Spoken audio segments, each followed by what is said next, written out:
बिस्मिल्लाहिर्रहमानिर्रहीम जी। मैं हूं सना और welcome back to my YouTube channel learn English with me. तो जी ये है हमारी क्लास 21 और आज जो है हमारे फ्यूचर के टेंसेस स्टार्ट होने हैं। तो जैसे कि मैंने आपको ऑलरेडी समझाया हुआ है कि ज़माने तीन तरह के होते हैं, पास्ट, फ्यूचर एंड प्रेजेंट। ठीक है, मैंने आपको प्रेजेंट के भी चारों टेंसेस समझा दिए थे और पास्ट के भी सारे टेंसेस समझा दिए थे, और अब जो है बारी है फ्यूचर टेंसेस की। ठीक है, हमारा जो आज हम टेंस समझेंगे वो है फ्यूचर इंडेफिनिट टेंस। यानी अब मैं इसकी पहचान बताऊं, आइडेंटिफिकेशन बताऊं, तो इसके लास्ट में गी, गा और गे वगैरह आ रहा होता है। ठीक है, हेल्पिंग वर्ब इसके दो होते हैं। ठीक है, विल एंड शल। ठीक है, तो विल जो है हम किस किस के साथ लगा रहे होते हैं? विल लगता है he, she, it, name plus we, you, they. और शल जो है जस्ट आई के साथ यूज होता है, लेकिन अगर आप चाहें तो विल के साथ भी अब यूज हो जाता है। ये पुराना कॉन्सेप्ट है जो शल जो है सिर्फ आई के साथ यूज होता था, लेकिन अब जो है आई के साथ विल भी लग जाता है। तो बहुत आसान सेंटेंस है, टेंस है ये भी, कि अगर जिसके लास्ट में गा, गी और गे वगैरह आ रहा होता है तो मीन्स ये कौन सा टेंस हुआ? फ्यूचर का टेंस हुआ, यानी फ्यूचर मुस्तकबिल, आने वाला। ठीक है, जो आएगा। ठीक है, मुस्तकबिल। अब मैं एक जुमला बना के आपको यहाँ दिखाती हूँ कि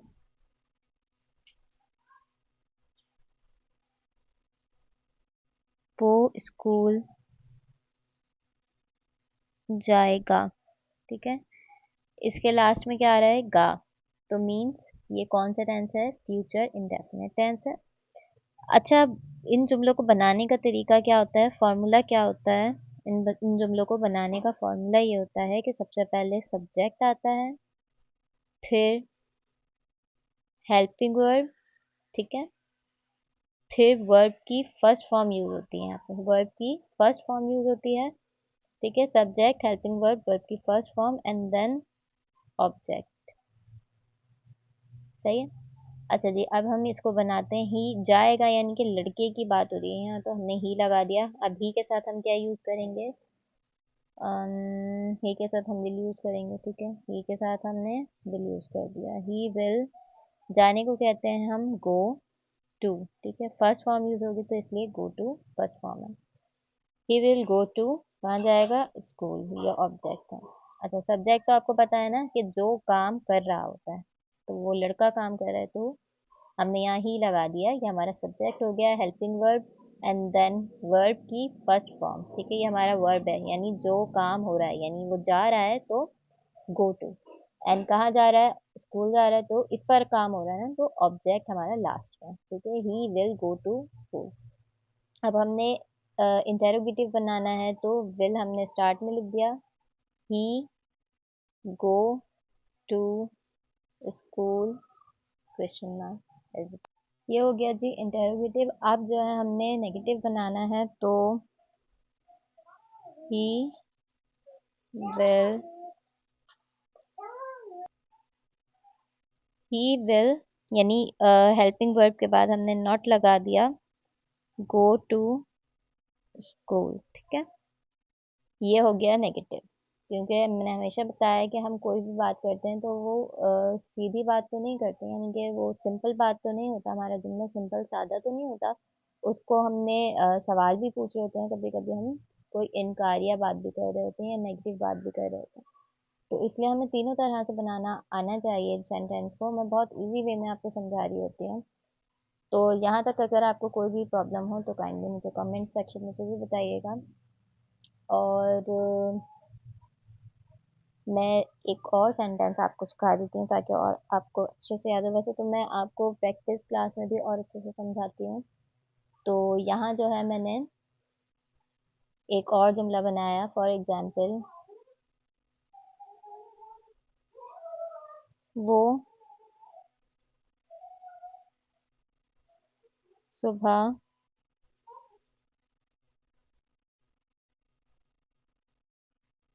खाना वो सुबह खाना बनाएगा। ठीक है, या गी। ठीक है, वो सुबह खाना बनाएगी। अब लड़की के लिए हम शी लगाते हैं। शी के साथ हमने कौन सा हेल्पिंग वर्ब यूज करना है? शी के साथ हमें विल यूज करना है, तो शी विल। बनाने को कहते हैं हम मेक। वर्ब की फर्स्ट फॉर्म यूज होगी खाना, फीड, फूड। अच्छा, यहाँ ये जो सुबह आई है ये एज अ कॉम्प्लीमेंट यूज हुआ है। ठीक है, सुबह जो जो भी कॉम्प्लीमेंट आता है तो वो हम लास्ट में लिखते हैं, यानी जिसका कोई मतलब नहीं होता, वो जस्ट एक्स्ट्रा यूज हो रहा होता है, तो हमने वो लास्ट में लिख देना है। In the morning. तो ये जी था सिंपल टेंस। ठीक है, इसका जो इंटेरोगेटिव है उसके लिए हमने विल स्टार्ट में लिख दिया, एंड देन शी हमने विल के यानी हेल्पिंग वर्ब के बाद लिख दिया। Will she make food in the morning, question mark. अब मैं नेगेटिव सेंटेंस बनाऊंगी, तो she will not make food in the morning, तो हेल्पिंग वर्ब के फौरन बाद हमने नॉट का इजाफा कर दिया।